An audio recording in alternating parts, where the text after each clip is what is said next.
Hello students, आज का हमारा टॉपिक है अन्वय लेखन। अन्वय लेखन के अंदर बहुत सारे स्टूडेंट्स को प्रॉब्लम होती है।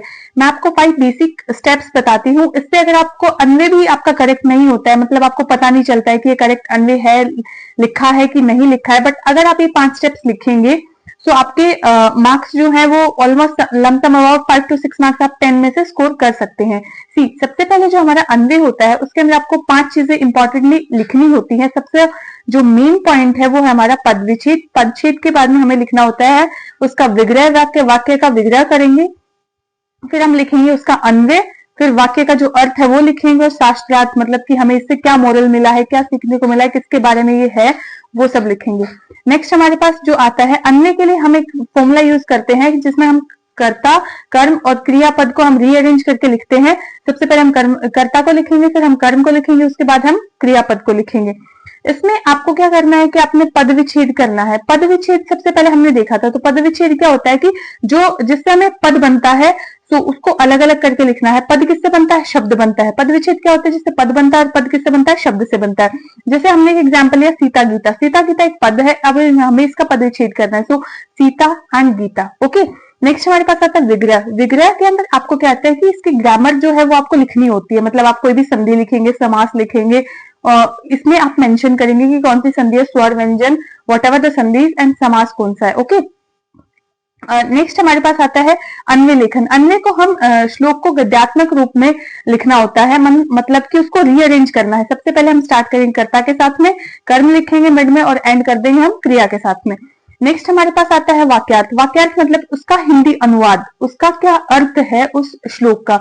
शास्त्रार्थ या फिर भावार्थ, मतलब ये मोरल क्या है इस शास्त्र, इस श्लोक में हमें क्या सीखने को मिला है, क्या इसका भाव है। ओके, देखो कोई भी आपने अन्वय स्टार्ट करना है उसमें आपको सबसे पहले उसका इंट्रोडक्शन मीन्स परिचय लिखना है। परिचय में आप क्या लिखेंगे, जैसे मैं आपको बताऊं कि नेक्स्ट हमारा जो श्लोक है वो वैदिक के सुभाषित साहित्यम से लिया गया है, तो वो हमारा ये हिताहितम वाला श्लोक है जो कि लास्ट 23 के पेपर में ही पूछा गया था। सी स्टूडेंट्स, हमें इसमें लिखना है सबसे पहले इंट्रोडक्शन में प्रस्तुत श्लोक वैदिक के सुभाषित साहित्यम के मतलब फर्स्ट चैप्टर से सेकंड चैप्टर, अगर आपको नहीं पता चलता है तो मतलब ऐसे लिख सकते हैं कि उसके अध्याय से लिया गया है। और नेक्स्ट लिखेंगे कि इसमें हमने किसके बारे में जाना है। इसमें हमने जैसे कि आयुर्वेद के बारे में बताया गया है, ये है, मतलब ऐसे आपने उसका इंट्रोडक्शन देना है। कोई भी श्लोक हो आपके पास, कहानी का श्लोक हो या फिर अष्टांग का श्लोक हो। नेक्स्ट हमारे पास आता है कि हम कुछ इंपॉर्टेंट श्लोक्स को हम अन्वय लेखन करके देखते हैं। देखो ये आपसे लास्ट टाइम पूछा गया था, सो मैं ये नहीं बोल रही कि आपसे इस टाइम में ये पूछा जाएगा। इसके रिलेटेड श्लोक, इजी सा श्लोक ही आपसे पूछा जाएगा। हमने जैसे 5 स्टेप्स कौन कौन से थे, सबसे पहले पद विच्छेद करेंगे, वाक्य का विग्रह करेंगे, अन्वय लिखेंगे, वाक्य का अर्थ लिखेंगे और शास्त्रार्थ लिखेंगे। हमारा श्लोक है हिता हितम सुखम दुखम आयुष्य हिता हितम मानम च तच्च यथोक्त आयुर्वेद स उच्यते। सी, सबसे पहले आपने क्या करना है, पद विच्छेद। तो पद विच्छेद में आप क्या करेंगे, देखो हित अहित, हित एंड अहित, सुख किस, दुख, आयु तस्य मतलब आयु, तस्य, हितम अहितम, मानम च तत्, तच्च तच्च यत्र उत्तम आयुर्वेद स उच्यते। ओके, नेक्स्ट हमारे पास क्या आता है विग्रह। विग्रह हम कैसे करेंगे, देखो विग्रह में आपने क्या करना था, इसकी ग्रामर आपने जस्टिफाई करनी थी। तो इसमें आता है हमारे पास हित अहित, तो हित प्लस अहित, दिस इज योर स्वर संधि। नेक्स्ट हमारे पास आता है दुख आयुष्यम, दुखम आयु तस्य, तो दुखम प्लस में आयु, वी हैव द स्वर संधि एंड वी हैव द आयु एंड तस्य, आयु और तस्य में हमारे पास विसर्ग संधि है, तच्च वी हैव द व्यंजन संधि।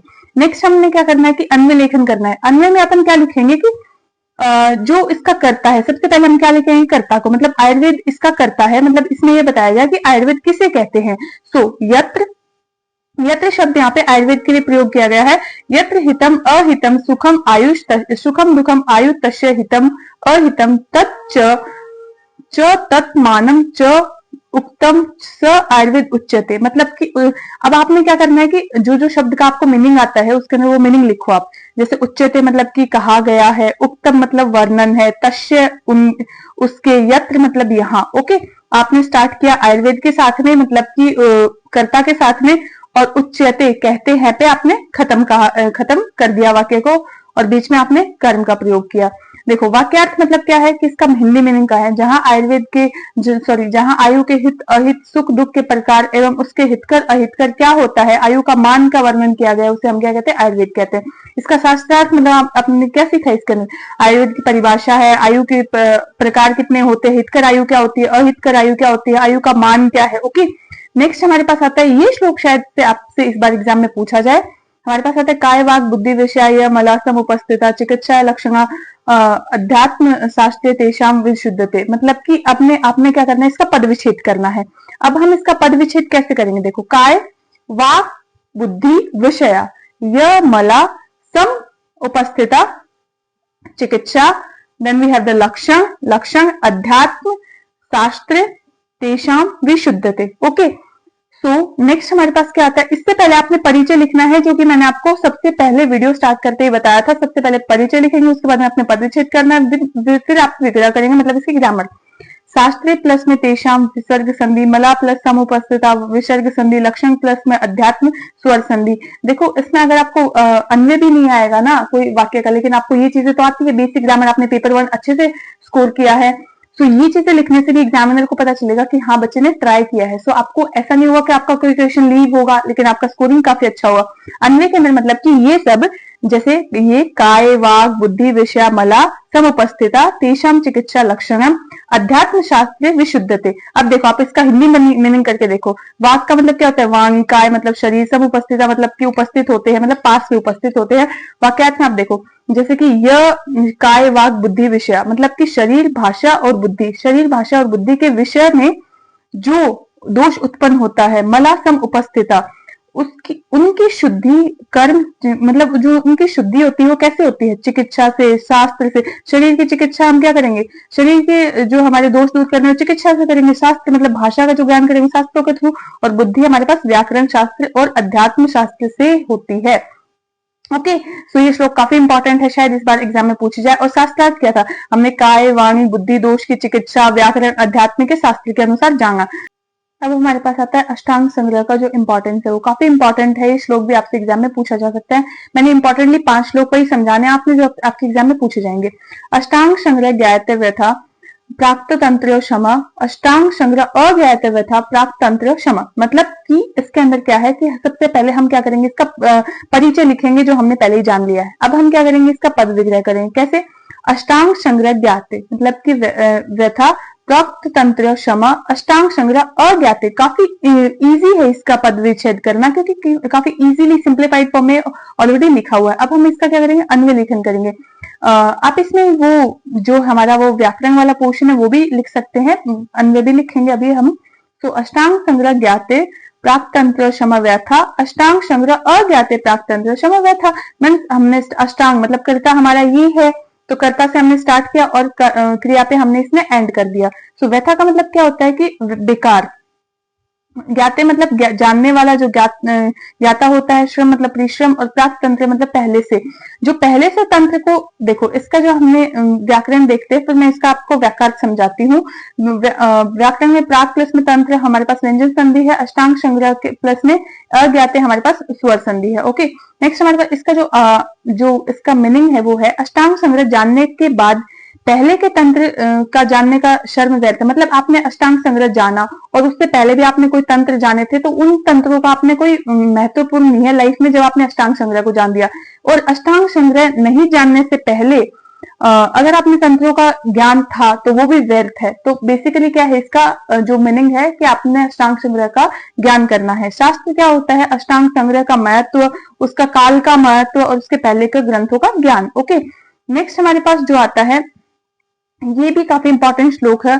सत्वम रजस्तमम इति मानस श्रेयु सत्रियो गुणा तेषाम गुणानाम साम्यम यत आहु स्वास्थ्य लक्षणम, मतलब हमारे पास इसका क्या होता है, वी हैव द श्लोक। सबसे पहले आपने क्या करना है, उसका हिंदी ट्रांसलेशन कर लेना है। कैसे, देखो इसके अंदर क्या पूछा गया है कि सत्व रज, ये जो तम है, ये जो 3 हमारे मानसिक दोष हैं, इन गुणों की साम्यता ही स्वस्थता का लक्षण होता है। ओके, सबसे पहले हम क्या आता है, सत्व। अब करेंगे हम परिचय लिख दिया, अब हम लिखेंगे पद विच्छेद। सत्व रज और तम इति मानसा स्वयु त्रयो गुणा तेषाम गुणानाम साम्यम यत तत् आहु स्वास्थ्य लक्षणम। मतलब आपने क्या करना है कि सारे शब्दों को अलग अलग लिखना है। अब हमारे पास आता है जो हमारा अन्वय है, तो अन्वय के अंदर हमारे जो मेन करता है वो कौन है, हमारे पास 3 गुण कौन कौन से, सत्व रजतम इति त्रयमानसा गुणा स्वयु तेषाम गुणानाम यत् साम्यम तत् स्वास्थ्यम लक्षणम आहु। मतलब कि ये सारे लक्षण हमारे पास होते हैं, इसे कहते हैं।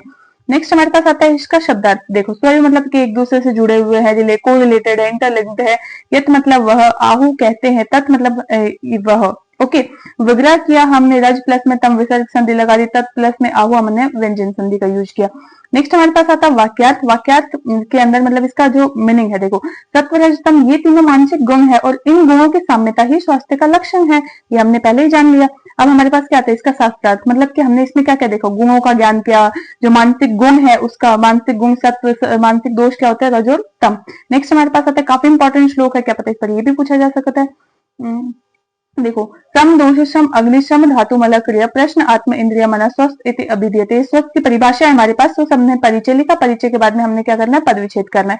सम दोष सम अग्नि च सम धातु मल क्रिया प्रश्न आत्म इंद्रिय मना प्लस प्रश्न आत्म इंद्रिय मना स्वस्थ इति अभिधीयते। ओके, अब हमने क्या करना है, इसका ग्रामर निकालना है। तो सम प्लस में अग्नि वी हैव द स्वर संधि, आत्म प्लस में इंद्रिया मना वी हैव द गुण संधि, या फिर हमारे पास स्वर संधि। वाक्यार्थ में मतलब इसका जो मीनिंग है, सम दोष अग्नि की समता, धातु की मल की क्षमता, प्रसन्नता, आत्म इंद्रिया मन की जहां पर होती है वह हमारा क्या होता है, स्वस्थ होता है। तो स्वस्थ पुरुष के लक्षण हो गए थे हमारे पास, ये स्वस्थ की डेफिनेशन हो गई हमारे पास।